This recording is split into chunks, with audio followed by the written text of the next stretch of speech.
नमस्कार, श्री स्वामी समर्थ. स्वागत आहे तुमचं माझ्या मिनी ब्लॉगमध्ये. आणि काल बनवलेल्या केकचं काय झालं हे तुम्हाला समजेलच पुढे. आम्ही आधी बाजारात गेलो होतो, बाजारात करून आलो आणि इतका भाजीपाला पडला होता, तो सगळं निवडत मला 3:45 झाले होते आणि ट्युशनचा टाईम होत होता.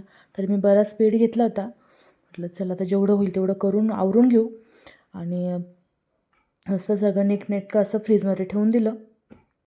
खरं तर आज मला गहू, बाजरी, ज्वारीचं पण दळण करायचं होतं. पण तोपर्यंत मुलं येऊन गेले होते. म्हटलं मी आवरते तोपर्यंत तुम्ही बाहेर खेळा. मग तर मुलांची मजाच होती. आणि जो केक मी बनवला होता त्याचा बेस इतका सुंदर झाला होता, इतका फ्लफी झाला होता, की म्हणजे मला एक्सपेक्टेड नव्हतं आणि मी खूप दिवसांनी बनवत होते. त्याच्यामुळे मी अंदाजे होता हे सगळं बनवायचं आणि मला इतका आनंद झाला होता.